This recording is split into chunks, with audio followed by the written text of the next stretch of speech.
So welcome to this new tutorial series for the Tabletop Battlefield. I'm Jason, the creator of the Tabletop Battlefield. As I begin my new cosplay here, my goal is to go ahead and build as much of it out of 3D printing as possible, all while learning Blender 2.8, which is the new version of Blender that entered beta recently. Now it's important to note, in this case, beta does mean it's not production ready, but for the most part, all the features are there, and hopefully the interface won't be going under a lot of crazy changes. So I decided it's a time to go ahead and start learning how this new version of Blender works, because the interface is completely different than Blender 2.79, which I'm quite familiar with.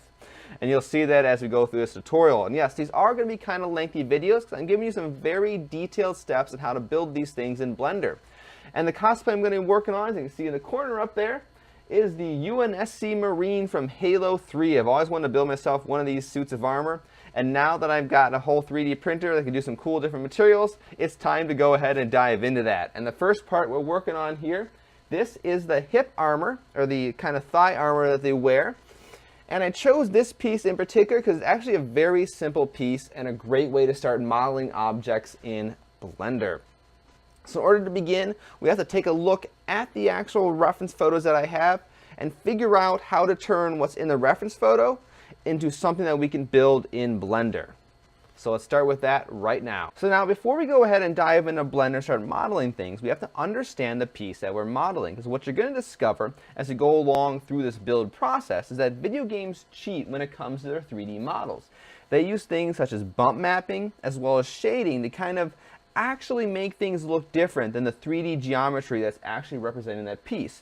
Now I'm starting with the hip armor on the Halo Marine because it's fairly simple to model. There's not a lot of weird, crazy tricks going on. And what it looks like from looking at the reference photos here is it's basically some sort of a squished octagon that wraps about 3/4 around the leg of the Marine. So it seems to be a shape, something kind of like this. So I'm just going to do a small little sketch up here, and then I'll do a little bit bigger one in a moment. So you have the top part, you have the bottom part, which appears to go a little bit further out than the top part, but not by much. Then over here you've got, this is the edge where the strap actually connects between the two halves of the leg, and then you've got a piece going like that, and something like that. And then let's go ahead and just kind of draw something that's approximately symmetrical. And what we're going to do when we get into Blender, we're actually only going to model half of it, and therefore it'd be easy to mirror the other half. And therefore we don't actually got to worry about designing both halves, right? Because we're going to go ahead and let the computer deal with that, because it's better at making equal things than we are. So if you unwrap the armor around the leg of the Marine, you're going to get some sort of a shape like this. So let me redraw just half it a little bit larger, and then we'll start figuring out some dimensions. So here would be the edge, here would be the top parts like that, bottom part is a little bit longer. Now this piece right here is not equal distance from top to bottom. It's actually quite a bit closer to the bottom than it is to the top. So let's do something like that. So probably around there, and then, I don't know, something like that. And then we're going to have a strap here that's going to wrap around the leg, and then we're going to have a hole up here which is going to attach this hip piece, or this, I keep calling it hip, it's a thigh armor, hip armor, probably more thigh armor. This is going to attach this to the belt of the Halo Marine and hold it up. So this is what we're actually going to be modeling right here. Now in terms of how big it should be, this is kind of a little bit of an arbitrary game on your part. It does appear that the length of this wraps around approximately 3/4 the width of the thigh of the Marine wearing it. So for that, I'm going to be using a flexible material ruler, one of those things right there, and I'm simply just going to measure around my thigh and take about 3/4 of the length of it. I'll give you the benefit of not showing this on camera because, you know, you don't really need to see that.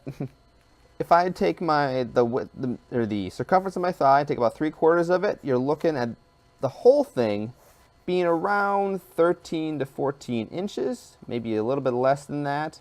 And we're only working with half of it, so let's divide this in half and let's call it about, we'll say about 6.5 inches. So this length here is going to be 6.5 inches.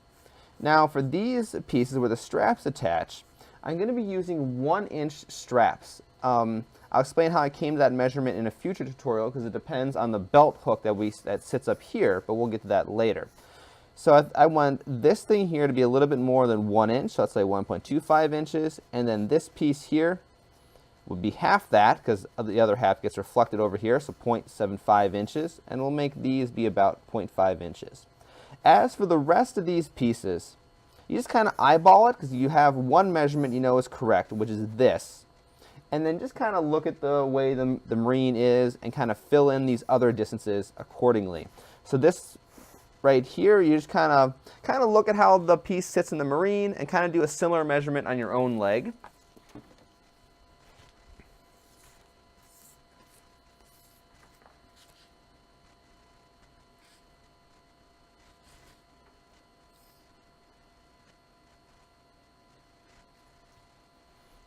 So I'm going to want to try to shoot for something that ends up being about 8 inches for this height.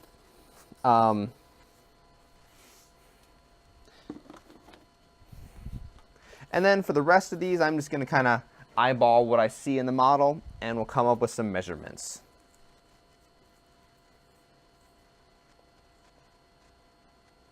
Probably about 2.5 inches up there. Down here will probably be about 4 inches. So if I know this is 8 inches, I'm going to go ahead and choose that height right there, which will probably be somewhere in the neighborhood of 3 inches, meaning I have to split the remaining 5 inches up between these two. Let's go 1.5 inches down here for this height, and then about 3.5 inches up here for that height. Now, given all that, we have enough to start actually modeling. Exactly where these pieces go, I don't care exactly. I can put them in later on and they'll be fine. I do also note that there does appear to be some sort of little bit of detail right there and there that I want to model into the hip armor. All right, well, that's enough information to start modeling. What I'm going to do is, instead of just kind of scanning this image in, I'm going to redraw this image in Photoshop with the particular dimensions, and then I'll overlay that on top of one of my reference images to bring in a Blender and work off of it from. So instead of just going ahead and scanning this thing in or taking a photograph of this and working that way on Blender, instead of scanning this in or going ahead and taking a photograph and using this as a reference image, I'm going to quickly redraw it in Photoshop, overlay it on top of one of my reference images, and then I'll use that for my building in Blender. All right, let's go ahead and jump over to the computer. Here we are in Blender 2.8. Now we're going to build the 3D model and eventually 3D print the piece, but one disclaimer here about my workflow. When I redid my reference inside Photoshop, I did change my dimensions of the thigh armor a little bit from what I did in the sketch. It's still the same basic shape, but the size is a little bit different. Now, in regards to Blender, it is in beta, so what that means is it is feature complete, but it's still not production ready. So it is possible things may change, and of course, it may still be a little crashy, so save your stuff often. And when you start up Blender, you always get three things. You have the cube, the default cube that's hated. You have a lamp. The lamp is not really used for 3D printing, and of course, you also have the camera, which is also not relevant. So we can delete both the camera as well as the lamp. So left click on the camera, hit X, bring up the delete menu. Left click on the lamp then, hit X, and then also bring up the delete menu. Okay, let's talk about the interface of Blender. Hold down the middle mouse button and you're going to rotate around the interface. That way you kind of look from different angles inside Blender. When you take Shift and the middle mouse button, you can now go ahead and pan around and move it around like you see there. To do some quick jumping around, we have the number pad. Now the number pad are a set of numbers that are on the right side of the keyboard. Yes, and if you work on a computer that doesn't have a number pad, we'll show you how to solve that in just a moment. Press 7 to jump to the top view, top-down orthographic view. 1 is your fourth orthographic view, and 3 is your right orthographic view. Orthographic view basically means there's no perspective.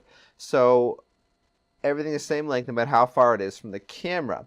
In perspective mode, things closer to the viewpoint, or for the camera as you're looking, would be a little bit longer than the things that are further away. And for me, I prefer orthographic mode orthographic mode for editing. Also, I'm currently only using default settings for Blender, but there is one thing I do want to change. When you start an orthographic view and start rotating, it switches to perspective mode. Personally, not a big fan of that, but that is sort of my personal choice of how I use Blender. So let me show you how you change that one thing. Let's go up to Edit, choose Preferences, and then we want to disable under the Interface tab, uncheck Auto Perspective, and then hit Save Settings, or Save Preferences, sorry. Now if I press 7 to go to the top view, I'm still in perspective view. I press numpad 5, and that drops you into the orthographic view. And as I rotate around, what you'll see is that I remain in orthographic view until I manually take myself out of it. So what if you don't have a numpad? Well, there is an option in Blender, and we'll show you where that is. If you then go to Input, you can choose Emulate Numpad. What this allows you to do is use your normal number keys, above the letters there, to operate as the numbers of the numpad.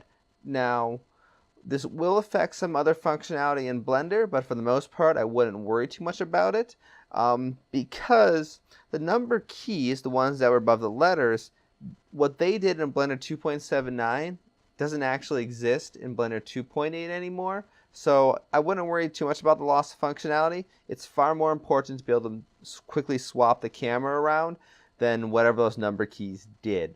Of course, I'll probably regret that 5 tutorials from now, but worry about that when that happens.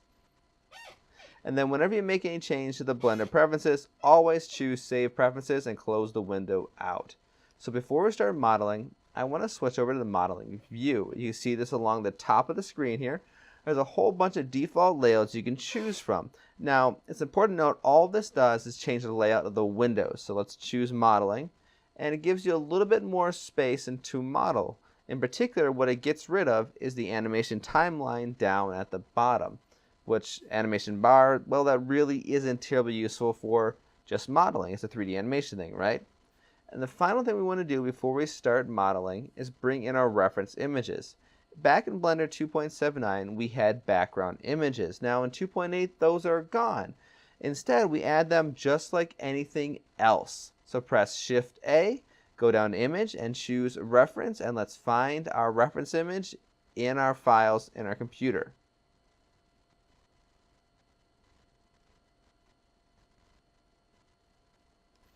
Now it's already selected. You can see that by the orange border around it. And this is going to add it as another object. Press G, and this allows you to move an object around. If you press S and then move the mouse cursor around, this will scale it up. And then kind of press G to bring it back a little bit. Oh, you know what? I didn't talk about zooming in on the thing, did I? All right, so if you use the mouse wheel, that lets you zoom in and out of your view. So that's how I kind of moved the camera over a little bit, then zoomed into my little measurements up there in the corner. Okay, it's time to start the modeling process. But what I'm going to do is only model half the piece. The main reason I'm modeling this piece of armor in 2 parts is because the whole thing won't fit in my 3D print bed. So let's left click on the default cube, and then press G, and that's going to allow us to move it around, because G means grab in Blender, which lets you move things around the screen.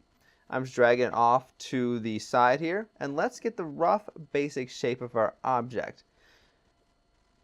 And it is important, right now the size of this object is a lot smaller than the final 3D printed object, but we'll talk more about scaling towards the end here. I'm not worried about that right at the moment. I just want to start getting my object shaped.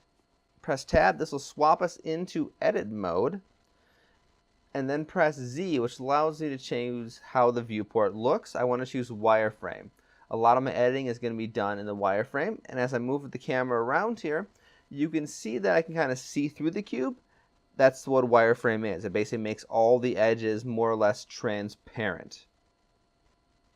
And then press numpad 7 and jump back to the top view. Left click somewhere outside the cube, and therefore I can deselect all the vertices. And I want to pretend that each one of these little grid things in the back, each of the grid sections, is 1 inch. So I need to move the 2 vertices on the right of the cube There's actually 4 because there's a top and bottom set, and move them over a little bit. So press B to do a box select. I can press B, then I can drag a box, and I want to drag that around all the vertices I want to manipulate. Press G, we're going to move things around, and you can see there I'm moving things around like crazy. By pressing X after I press G, what it does is it constrains movement to a certain axis, in this case the X-axis. So I just want to move them a little bit further out, about 2.25 units out, because I want that top to be about 2.25 inches. Now I want to increase the height of the object to match my design here, which I decided was 8.25 inches. So I'm doing a little math in my head. Yeah, 8.25. So let's move the bottom vertices down. So once again, we're going to get a box select out and then highlight those vertices, press G, and then Y. This will constrain movement to the Y-axis, which is up and down on the screen right now. And let's count down to we're at about 8.25. So we've got starting to get the basic shape going down here. But what we need to do is get a little bit more accurate measurement. Now, in Blender 2.79, there was a really nice measurement add-on called Measure It. And it will probably show up at some point in 2.8, but it might not be. Well, it's hidden away. I didn't realize it. But let's pretend it's not there right now because Blender's still in beta, but Measure It plugin is there. More about that in a later tutorial. So I'm going to use the Measure tool, and that's a little option on the left-hand side of the screen where I'm going to click, hold down, and draw as best I can a straight line. And let's see how long this line really is. I wanted it 2.25, but it's really about 2.31. So my box right here is a little bit too wide. So let's do a box select with B on those edge vertices again. Press G and then X. And let's move it back to the left a little bit to make this whole thing just a tiny bit smaller. Not by much, but let's make it closer to about 2.5. Oh yeah, and by the way, I think I might have mentioned it, but Blender's in beta, let's save it. Okay, so now let's get the weird triangle-ish shape going on. And I'm going to use what's called the extrude tool, which allows you to basically take a face and make it essentially move another copy of it. So, oh, stupid measuring tool is getting in the way at the moment. There's probably a way to get rid of them. I'll figure that out in a minute. But okay, make sure you do a box select, and you can see that I go ahead and select the vertices on the right-hand side there. So let's, oh, hey, you know what just happened? I got rid of the measuring tool things. So if I unselect the measuring tool, they all go away. Awesome, that's a bit of a dumb luck discovery, but I'll take it. Okay, back to the whole extruding things right now. So I'm going to kind of go to a weird angle so you can see what's going on. And E on the keyboard is for extruding. And what's going to happen, you can see it kind of creates a new face and extends it out from the face that was there. It's kind of a weird concept, but get used to it. It's very important in Blender. So now I've got an extra set of vertices a little bit further off to the right of the ones that were originally there. Let's check some measurements again. Okay, so the bottom one was, see here, 3.75. The top one is 2.25. Do some math. That means the bottom face is 1.5 inches longer than the top face. So these new vertices I just created, I want to go ahead and move them 1.5 inches further than the previous line. But what I did there is press A to select all the vertices, and I'm aligning the original face up with one of the grid lines. Then let's do a B for a box select. And then I'm going to select the two rightmost vertices. And because I lined that grid up, it's going to be a little bit easier to tell what's going on right now. So I'm going to do G and X. And then let's move along the X-axis so that these new vertices are 1.5 units away from the old ones. And that's looking pretty good. Now we're going to start slanting in the top part, but we'll worry about that in just a moment. Now this last line, the very furthest right edge of the armor, is 6.25 inches out. And I'm at 3.75 right now. So 6.25 minus 3.75, 2.5, yes, 2.5. So it's 2.5 inches further. So I need to go ahead and basically do one more extrusion, and then I need to move it 2.5 units away from this line. So press E, do the extrusion, and then that'll move it along the x-axis there automatically to about 2.5 inches away. Yep, if I just counted that up, 6.25, so we're in the right spot. Okay, now it's slanting time. So to get the sloping parts, I know that the small side there, the sloping part, is 3 inches tall.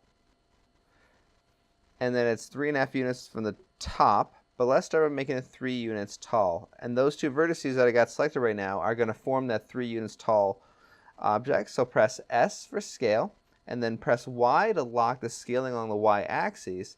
And I want to move my mouse in such a way that it reduces the distance between these two vertices to about 3.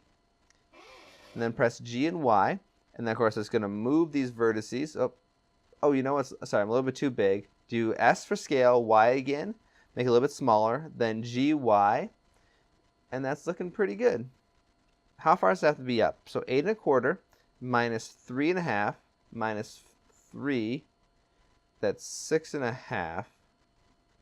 8.5 minus something something. I think it's 1.75 inches. So these guys need to be 1.75 inches from the bottom of the armor piece. If I did my math wrong, don't worry about it. Okay. So I'm going to press A and select all my vertices. And then I did GY to basically move all the vertices down a little bit to line the bottom up with a major grid axis. Then let's do a box select B around the rightmost vertices. And I want to move them down with a G and then Y until they're 1.75 units above the bottom of the armor piece. So I might need to take a few times running through G and Y to do that.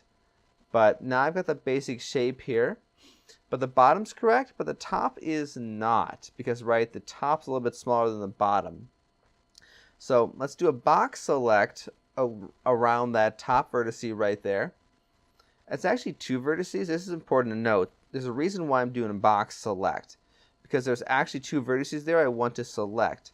It is possible in Blender to only select 1 vertice at a time. So if I go to the top view here and left click on 1 vertice, I've only selected the top vertice but not the bottom. And a lot of times you want the top and bottom vertices to move in unison, so you got to make sure you do a box select to ensure you select both the top and the bottom ones. Now I need to move it down a little bit, so let's do, yeah, so I'm going to make sure the 2 lines there are parallel, so you see what happens in a moment. So that way I can get hopefully one nice parallel sloping line from the top to the bottom. So G and Y, move down a little bit like that. And if you eyeball it, I think it looks pretty good in terms of that slope. It might be off a bit, but it's close enough. So we're off to a good start here. It's about half the shape of the thigh pads. Now let's set the thickness correctly. So let's jump to front view. That's 1 on the numpad, or is it 3? It doesn't really matter. 1 or 3, either one will work fine. And what I want to go for these armor pads is make them about 1/8 of an inch. So I need to reduce the thickness to about 1.5 of the really little squares. Not the big squares, little squares. So press A to select everything, S and Z. Z is the 3rd axis. This is roughly basically the thickness of the object. So scale it down a lot by moving your mouse. And then zoom your view in with a little mouse wheel. And if you look closely, I'm then going to do G then Z, and therefore I'm going to move this thing to line it up with the big axis line there. And that lets me basically measure the size of it a little bit easier. I was a little bit too small, so let's do S then Z to make it a little bit bigger. So I'm scaling up. Now let's go back down a little bit. Press S to scale, press Z, and let's make it a tiny bit thinner. So it's looking pretty good from this angle.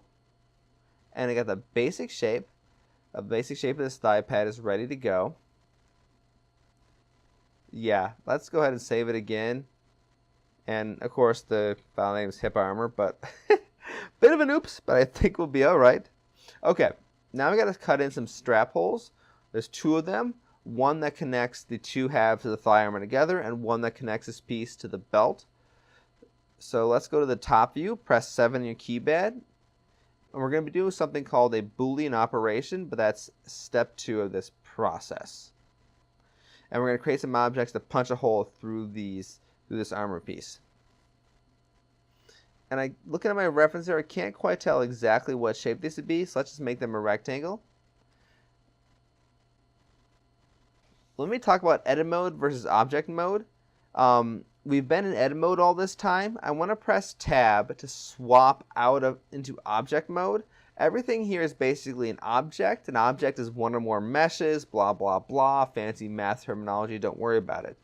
So make sure you're in object mode because you want to create a new object. Hit Shift A and then bring up the menu to add something new. Choose Mesh, then Cube. And this little button in the lower corner of the screen that says Add Cube, click there. And you want to set the size from 2 to 1. So click on 2 and enter 1 with your keyboard, and it'll make the thing a little bit smaller. So the cube kind of shrunk down in size just a tiny little bit. I'm going to drag it over to where I think the hole is approximately going to be. So the straps are 1 inch in one direction, and they're basically no thickness in the other. I don't know what they really are. So what I want to do is scale to make this the right size. So let's do scale Y. And yes, I'm doing this in object mode so I can scale the entire object, not just a select set of vertices. So I want to make it a little bit taller on the y-axis, so therefore it's a little bit taller than 1 inch. And then SX to make it a little more narrower to, I don't know, maybe 3 or 4 little squares. Yeah, that'll probably be pretty good. Like I said, the straps are basically 0 thickness. Let's go to the front view, and what you're going to see is that the object is much taller than the armor pad. That's good. That'll be important when it comes time to the Boolean operation. Switch back to the top with numpad number 7, and another strap hole that goes up there. So I'm going to enter into edit mode with tab, and then I want to create a duplicate object of this thing, and I want to move it up to the top. So everything should be selected, but if not, left click outside the box, then press A to select the entire vertice collection of the box. Shift D will duplicate these vertices and move it up to about where the other one is going to be, the other strap hole is going to be. And then press R so I can rotate it around. And you want to just be as careful as you can to try to make this perpendicular to the side of the thigh armor pad, and zoom in and do a little more fine adjustments if you have to. Press R to do some more rotation. Doesn't have to be perfect, just make it look good enough. Let's put this one about 5 units from the top, so G and Y, to move it up just a little bit. And let's see where the other one is. Doing some quick little counting. 1, 2, 3, 4, 5. Yep, okay. It's about 5 as well, so that one's already in a pretty good spot. Now as I'm rotating this around here, you can see that I've got those 2 cubes that are much taller than the thigh armor pad. And now it's time to do a Boolean operation and cut in the armor the shapes of those 2 cubes. Now to make our lives a little bit easier for this process, I want to name objects. So left click on our armor piece here, and then I want to find the object menu item over here in the kind of right hand side of the screen. And it's a thing that looks like a cube with a few little lines around it. Left click on that. This is the object properties. And there's a text box at the top. Click on that to rename it to armor. Actually, no, let's call it thigh armor. Make it a little bit more descriptive. Then left click on our objects that we're going to be cutting out. And then do the same thing. Let's rename those to strap cutouts. I'm just left clicking in the box with the name, and then it lets me type in a new name. And the reason why that's important when we do a Boolean operation here in a moment, it's going to be easier to figure out what's going on because we know the names of the objects. So now I want to go to the Modifiers tab, which is represented by the little wrench icon on the right hand side. Click on Add Modifier, choose Boolean. Under Operation, choose Difference, and then Object, we want to left click the strap cutouts. So we're taking our hip armor and we're cutting out the strap cutouts. So now you can see, if you look up there, there's a little piece missing from the top. That's good. And down here in the bottom, it does look like there's a hole in the armor, which is good. That's what we're trying to do. Now, hopefully this worked out all right. Boolean operations can be a little shaky in Blender and, well, a little sketchy. I'm hopefully in Blender 2.8. They've done a better job with things. I can't guarantee it. So let's click Apply, and then click on the strap cutouts themselves. To jump to the top orthographic view, press G and drag them out of the view there, or out of the way. And let's make sure everything went all right. So press Z and then choose solid. It's a little bit easier to visually inspect things in solid mode. Let's zoom in here. And it looks like there are faces around the area cut out. There they are. That's really good. And, well, a lot of weird things happen in Boolean operations, and we'll probably see those as we go along. Let's not worry about them right now. It looks pretty good. So there's a little bit more detail. Yes, I'm going to be doing a Boolean operation one more time because there's some more details. And it's tough to see right here, but there is a little two circle-like details right where my mouse cursor is at the moment. And actually, no, let's check the other guy standing there. Actually, yes, you can see his thigh armor a little bit better, those two little detailed pieces. And they kind of look like a sort of inset circle. So, yeah, this is where things, they get a little bit more complex. It's nothing different than what we've done so far, but we're just doing a few more steps involved at this point. So definitely save. Shift A to add a new object and choose a cylinder. So left click on the cylinder there, yep. And now the little thing in the corner should be expanded in the lower left hand corner. Click on the vertices and enter a number about 128. The more vertices you choose, the more circular it's going to look. For a radius, let's try 0.5 and see how that looks. That's pretty good. Press G and then drag it over to about where I think the armor should be. Yeah, let's make it a tiny bit smaller. Press S and then scale it down. That looks pretty good. And these B details are like a ring, but there needs to be a little bit of raised detail in the middle. I got to cut a ring out. So here's how I'm going to do that. So let's left click on this object and let's make a second copy of it. So press Shift D and then immediately left click somewhere else. So there's now two cylinders on top of each other. You can't tell it, but that's what's going on. Press S and scale down the cylinder, and you'll see how it kind of ghosts into the other image. So you got a little bit of a smaller cylinder inside the bigger one right now. If you look very carefully, you can see a little yellow line, and you want to make it so it's maybe about 2/3 the diameter of the outside one. So yeah, the inside one, yeah, it looks pretty good at the moment. So now press G, Z, and pull it up a little bit like that. That'll move it along the Z axis and want it to stick out a little bit. Then press S and then Z and make it really big like that. So it's got to be sticking out on both sides of the previous cylinder. Let's save. Left click on the outside cylinder. Let's go to its object property tabs and give it a name of bolt. Now left click on the inside cylinder and give it a name of bolt inside. I'm just giving names so you kind of know what they are. Then left click on the outside cylinder again. Choose modifier, doing a Boolean operation. Choose difference. And for the object, let's choose bolt inside. Now let's see if it worked. Press Z and wireframe, and that looks all right. Let's hit apply, and that actually makes a Boolean modifier take effect. So left click on the big inside one, the bolt inside. Top orthographic view, 7 on the numpad. Press G and drag it away. Press Z and solid, and that looks pretty good. Looks like there's some inside faces there. You'll see at some point why I'm kind of obsessed about inside faces. But now we're going to use this piece to cut the detail out of the thigh armor. So let's go to either front or side. Doesn't really matter. That's either numpad 1 or numpad 3. Press Z and wireframe. And I want to move this bolt thing so where it's only partially within the thigh armor. So press press G, then Z, and make it about 1/3 the way down the thigh armor. So there's the top of the thigh armor, there's the bottom. So yeah, so you can see it's about 1/3 of the way through the thigh armor. And this is where Blender might choke and die in the Boolean operation. Maybe. I don't know. But I'd be worried about this if it's Blender 2.79. Numpad 7 to go back to the top orthographic view. So let's press G to get in the exact spot where I think it'll go. And then Shift D to create a second one and move that one where it should go. And when you do Shift D, when you do Shift D, you're already moving it around. And then click the new one, Shift click the original. Darn it. Okay, left click, Shift click the original. Shift click. Gosh darn it, this is not working. Okay, so let's do it this way.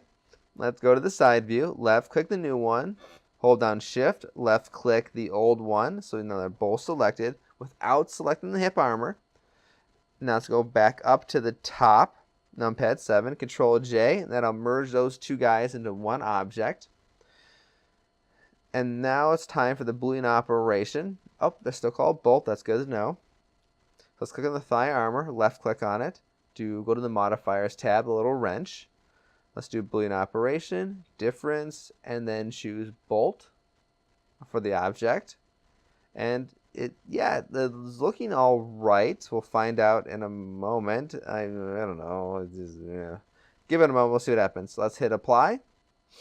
And now we need to move these guys out of the way. So left click on our bolt things. Let's go to numpad 7 for the top view, G, and drag them out of the way. Z, and then go to solid. And actually, it looks really good. I'm kind of impressed by Blender 2.8. That could have been a very serious issue with Blender 2.79. And there we go. We have our basic armor pad done. What we don't have are the Molly type connectors, but we'll deal with that later. And they're not going to be part of this model, because I do want to make them functional. But yeah, so worry about that later. But at this point, I've got the completed model. So now it's time to scale it to the proper size.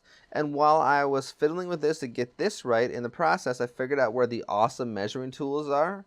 The really good ones, not that stupid thing we're using earlier, but we'll worry about that in a later tutorial. So I want to left click all those extra support objects we used and just press H to hide them. They still exist. They're over in this little tree view in the upper right-hand corner in the collections area. But we won't need them for the rest of this tutorial, so let's not worry about them. Now left-click on our armor pad, our thigh armor piece, and up next this little directional thing for view controlling. It's a tiny little plus button. Let's click that. And this is all sorts of numeric information. And you know, I bet if this was Blender 2.79, it'd be controlled by N, and oh, yeah, it's kind of controlled by N. And right down there is the measure it plugin I wanted to use, but worry about that in the next tutorial. I'm still learning Blender 2.8 with you guys, so it's a really big interface change from 2.79, but let's go to the proper size. Now right now I'm looking at the scale there. It's set to 111 for all 3 dimensions, and that's actually a bit small because I've been working with the idea that one Blender unit, which is each of those grids, equals 1 inch. However, by default, most 3D printing software is going to interpret one Blender unit as being 1 millimeter. So I got to scale this thing up quite a bit. There's 25.4 millimeters per inch, so each of these scale directions got to be bumped from 1 to 25.4. So 25.4, 25.4, 25.4 for all X, Y, and Z. And you'll see the thing just got really big. And then the thing just got a whole heck of a lot larger. Yep. And let's check the Z axis. It's a little bit too big, so let's do S for scale and then Z just to make it a little bit thinner. Let's go down to about 3 of those little squares because now it's about 3 millimeters. As for why I did not model at full size to begin with, well, in Blender 2.79, when working with large objects, it had a tendency to get cranky after a while, and weird artifacts would start occurring with the clipping of the object and things, and you couldn't see the whole object. So it gets a little messy. So it's sometimes easier just to model things at smaller size and then scale them up only when I'm ready to print them out. And now that I'm ready to do that, it was time to scale things up. So let's export as an STL file. So go to File, Export, and choose STL. and then find a place where you want to save it. I guess hip armor, fair enough. The important thing is you want to choose selection only. So make sure the hip armor was selected only, and then make sure you choose selection only. If you don't choose that, every single thing in your Blender file gets exported and it becomes a mess inside your slicer program. So selection only is very, very important. Don't worry about the other things. Should be ready to go. Just hit export. And we're ready to go to our slicer program. In this case, I'm using Cure from my Ultimaker 3. And now let's just bring that STL file in. And because this piece wraps around your leg, I'm going to be using the TPU95A, which is Ultimaker's semi-flexible material. Well, it's their version of TPU95A. So let me bring in the model now. So let's find the STL file in my hard drive. And let's bring it in, and oh my goodness, it's a tiny bit too big. Okay. So small problem. Yes, I guess I misjudged something of the size of the print bed or whatever it may be. It turns out that a fraction too big, just a fraction of an inch too big. So, and I can't rotate it around to make it fit in the print bed a different way. So let's just make it a tiny bit smaller inside Blender. This should be pretty easy. Let's go to edit mode. So press tab to go to edit mode. Left click outside to deselect everything. And then let me see something. I'm going to run a test at 2.8. If I do a box select like that, oh, you know what? Okay, did what I thought I was going to do. It only selected the top two vertices because I'm in a solid mode. So let's make sure we go to wireframe mode. So press Z, and then let's go to wireframe. In wireframe, Blender will select by default all the vertices all the way through the mesh. So there we go. Do a box select with B around those two, and they're all selected. Press G, then Y, and let's bring it down a little bit. Let's actually undo that. Press Control Z. Oh, you know what? I don't think I've mentioned undo yet. Control Z is undo. That is really, really helpful in Blender. So let's do a box select of those top vertices as well as the little notch. And then press G, Z, oh, sorry. No, not Z again. I mean G, Y. Ah, fudgers. So G, Y, and bring that down. Just, oh, that looks about right there. Now, yeah, so that side is not perfectly straight, but yeah, it looks good enough. So left click somewhere on the bottom, do something similar on the bottom. So box select with B, all those, G, Y, but move it up a little bit. Just a few millimeters or something like that. And, you know, we're off our original dimensions, but good enough. So we're going to do a little bit, same thing over here. Left click outside the deselect, box, select around those vertices, G, Y, just to make that piece a little bit smaller and make the slant there a little bit more noticeable. Let's click on the object, File, Export, STL, and selection only should already still be selected unless you quit Blender. And then export it out, and let's go back to Cure and see if we fixed the problem. Okay, so open up here, the model, and hey, there we go. We got it working just fine. Oh, thank goodness. So let's choose the flexible material from the Ultimaker TPU95 material from the list there. And there's a few more settings I have to change. Yes, the print speed, I gotta turn it down quite a bit. When I'm doing PLA, I go full speed on my Ultimaker. That's why it's 120 millimeters per second. But like 40 is about all right for the TPU95 for large objects. Smaller object, the TPU95, can make down to 20 millimeters. And let's see how long this monstrosity will take to print. Prepare. 4 hours. Oh dear. So 16 hours to print all 4 pieces of the costume. Welcome to 3D printing for cosplay. So here are the completed 3D printed parts for the hip armor of the UNSC Halo Marine from Halo 3. Now, the challenge with the TPU95 material is that it doesn't like to be glued together. Any kind of chemicals, it's designed to resist that kind of stuff. So in order to attach these two parts together, I essentially have to weld it together with more TPU95A. To accomplish that, I'm going to be using a 3D printable pen. This particular one is something I chose because it works with the 2.85 millimeter filament that the Ultimakers use, so I can use the same filament here as that I print with. And also, this particular pen came out a few years ago, and I get the sense it didn't sell too well because you can get it for dirt cheap. This particular kit, which ironically is a Star Trek kit, was about $38 on Amazon. Original retail price was somewhere in the range of over $100. So let's get this guy going, and I'm going to very carefully, using the hot end of this pen once it's on. Obviously, it's not on right now because I can touch it. I'm going to weld these two halves together and put a little bit more TPU 95A to kind of seal it up. With this pen, for the TPU 95A, I want to crank it up to the high temperature, and I just let it sit until the color here tells me that it's ready to go. I'm going to use some 321 blocks to hold down these two pieces of the hip armor, so make sure they're aligned correctly and just weight them in place. Here's my actual roll of the Ultimaker TPU 95A. I'm going to be feeding this into the pen in just a moment. I probably should get on safety goggles. I'm dealing with anything hot and burny. Safety goggles are a good thing. Where are they at? I just had them last night with my robot. So now I'm going to start without actually extruding anything out of the pen and just use the heat of the pen tip to kind of melt these two pieces together.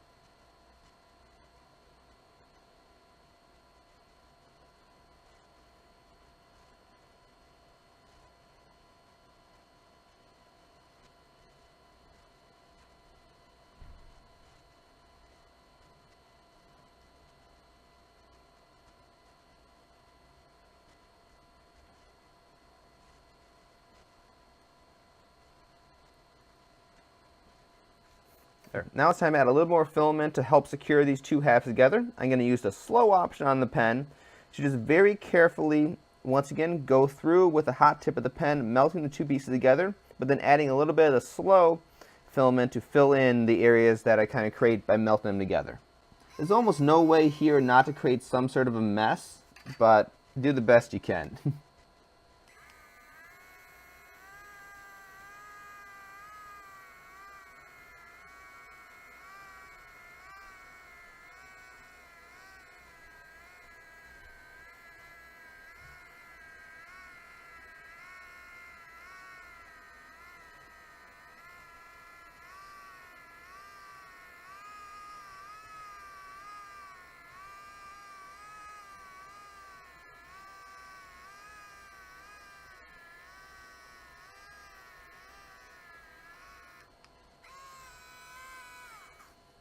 All right, let's see how well that worked out. The pieces are together. It's not a very strong bond, but they are together, so we're going to do the same thing to the back of the armor.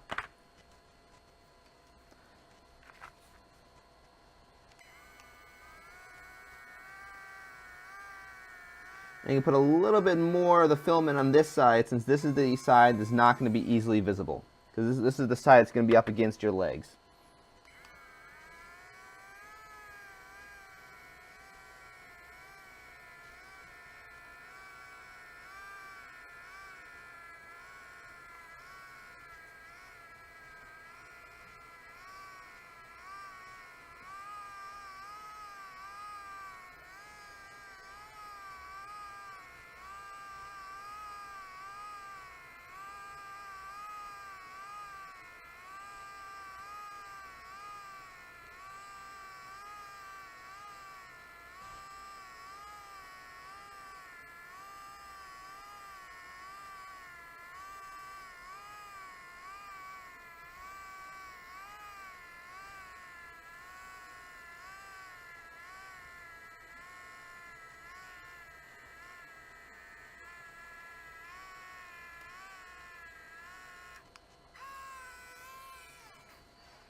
So, create a little bit of mess up here on the front side. So I'm very carefully gonna take a box cutter knife and just try to slice off the extra filament as best you can. If anybody asks, it's a grunt shot in the leg.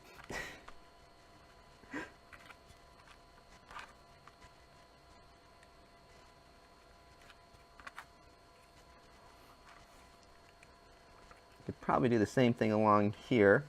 Just very carefully cut off some of the excess filament.